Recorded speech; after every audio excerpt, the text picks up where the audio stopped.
Welcome back to What's Up Oxford. I'm very excited to introduce Arpan Khanna, our Member of Parliament. So welcome to the show. Thank you, Shannon. It's good to be here. All right. So newly the Member of Parliament, but already been to Ottawa how many times? Well, it's been 3 weeks. Parliament started back on September 18th. And to be honest, it's been a blessing to be Oxford's voice in Ottawa. Okay. There was some pretty big statements, and I got to see on YouTube one of the speeches that you did. So tell us about that. Yeah, so I had my first, my maiden speech is what they call it, last week. It's on affordability and housing. But during that speech, I was able to recognize all the great work that many Oxford organizations, charities do in our community to help the most vulnerable. I always say Oxford has so much potential. You know, we're a great community. You know, we're the best agriculture, sector, best farmers, dairy capital of Canada. You know, we have the auto sector here, the 401, the 403 intersecting in our riding. So the potential is amazing, and we have great people. Right. And that's the story I'm trying to tell in Parliament, is that Oxford is full of amazing people that are hardworking, that roll up their sleeves and get things done. And I think that's what makes our community so great. And so in my maiden speech, I recognized all the great folks who are doing awesome work in our community, but also spoke about some of the challenges our country is facing with housing, with affordability, to make sure that we could find viable solutions to get our community back on track. Okay, so during that speech, I actually had the pleasure of being able to watch it and to listen to it. And you had identified a few people in, I believe there was a farmer in Tavistock and somebody else in Tillsonburg, that, you know, people are really struggling right now, especially in the housing sector. So if you could look into your crystal ball, what do you think is on the horizon? What changes can happen? So for me, I'm always hopeful and optimist that things could get better. And I believe that deep in my heart that with the right leadership, with the right policies, with the right people in charge, we could turn some of this stuff around. Right now, if you look around in Oxford County, homelessness issues, you know, I've been hearing about it all the time. You know, housing it has become a crisis. We have youth who are now believing they'll never be able to own a home. We have, you know, the Canadian dream. It's gone. And my parents came as immigrants to this country, and back then you could buy a house, you could go on a vacation once in a while, save some money, and have a down payment for that. But nowadays you can't do that anymore. And so 9 in 10 young Canadians believe they'll never be able to own a home. Rent prices have doubled, housing has doubled, the amount needed for a down payment has doubled. So there's things like that we have to look at. And right now we're putting forward policy to remove government gatekeepers, to make sure that there's all this bureaucracy that's going on, all these folks that are trying to make sure they stop growth. And for us, Oxford is one of the fastest growing regions, and we're seeing that across Oxford. But we have to be building up. Look at high density around transit hubs. I'm a big believer of protecting our farmland, and so we have to make sure we're not building out, but we look to build up around transportation hubs. I think it's very, very important for us. So looking at common sense policies like that to find solutions, working with municipalities and the province of finding how we're going to grow as a community, it's very important, because if we turn a blind eye to this, it's going to happen no matter what. Right. So we got to get ahead of that and make sure it's responsible growth that we're having in our community. Well, the population growth alone, I mean, on southwestern Ontario is literally seeing millions of new immigrants, which is great, and it's what we need. But where are we going to put them? That's exactly Where's everybody going to go? Like, not to mention, people are staying healthier longer, so they're staying in their homes longer. So that support has to be built in. And I think we're missing a long-term vision. Right now the government's very reactive. They're just trying to put band-aid solutions on a lot of these different issues. We need long-term, practical, common sense solutions. The other issue that I hear a lot about from the same group is that they're having trouble putting food on the table again.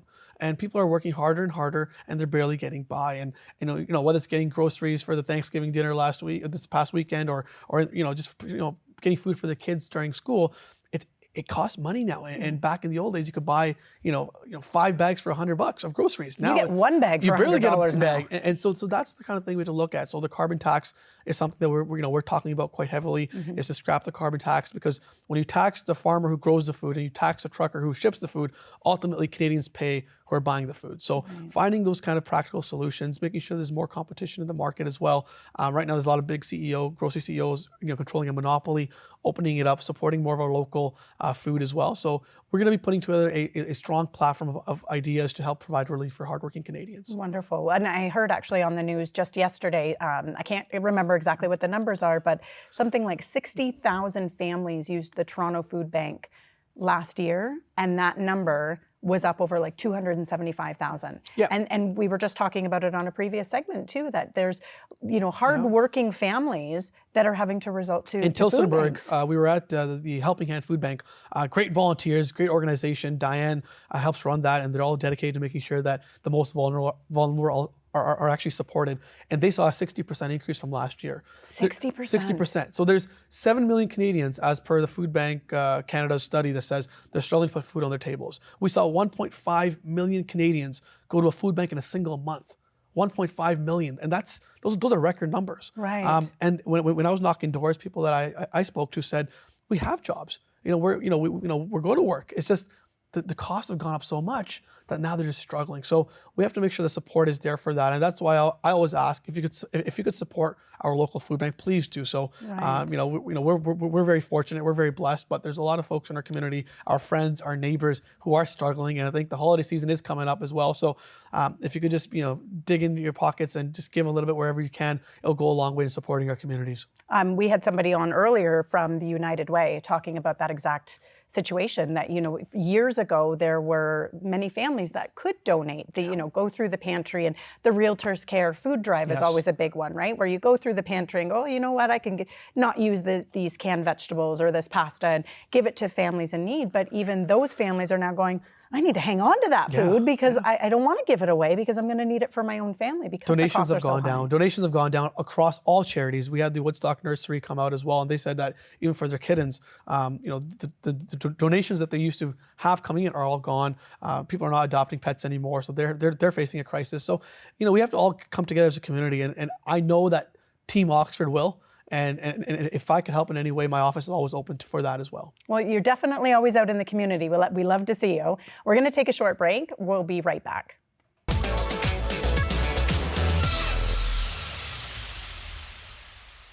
Welcome back. So just before the break, we were obviously talking about, what's happening in the community and how, desperate families are right now for help. So being, in the volunteer sector, if there's something that you can volunteer for, obviously, people are desperate for that. Yes. You yourself, you are in the community all the time.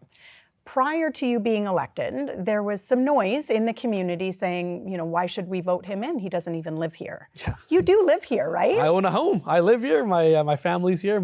I'm raising my 9-month baby boy Arvin here as well. I think politics, people like to spread misinformation. That's politics. But this is my community. I'm proud to be an Oxford resident and an Oxford member of Parliament. We love everyone here, the great community. So for me, it's just about serving the community the best I can. This is where my kids are going to be growing up, and so for me, just being there for the community, fighting for their values, and that's why if you look at my actual speeches in the last little bit in 3 weeks, I've mentioned the word Oxford more in Parliament than anyone else has in 20 years. Mm-hmm. The last time somebody asked a question in Parliament on behalf of Oxford was in 2018. Was September 29th, 2018. I asked my first question on my first day on the job in Parliament.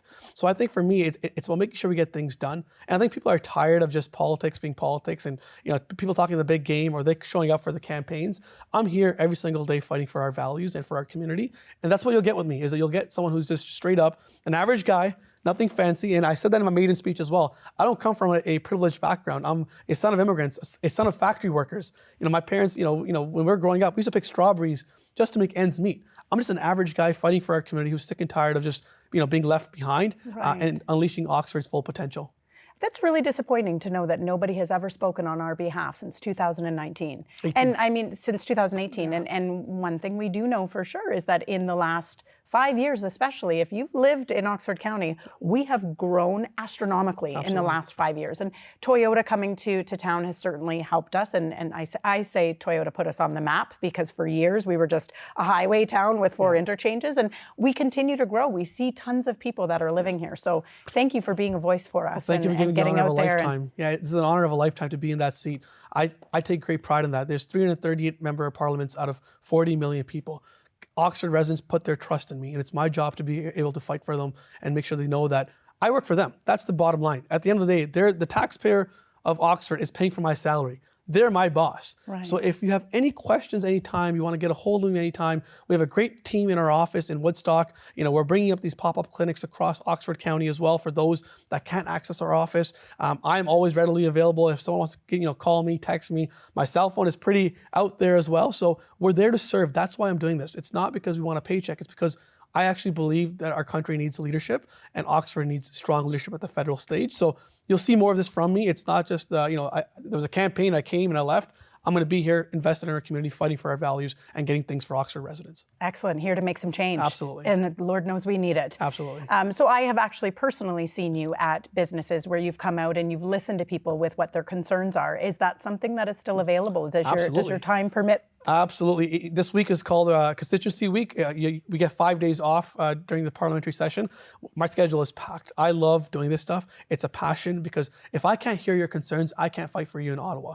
So my job has always been to be on the ground, listening for advice, listening for feedback. I'm not perfect, so sometimes I may make decisions that you may not agree with, but I want to hear that from you. So if there's any resident watching at home, you have any concerns, if I do something good, if I do something bad, let us know. Because I can't fight for you if I don't know what you're thinking. All right. Well, you've always had that open door policy, and it's been an absolute pleasure to know you. And I'm excited to hear the next time you're on the show, you'll come back and Absolutely. tell us what happens in Ottawa. Love to do that. Hopefully it'll be a regular thing for us where I could update our great constituents on all the great work we're doing. We would love that. Thank you. Thank you so much for being on the show. That's all we have time for today. Thank you very much for watching. Take care.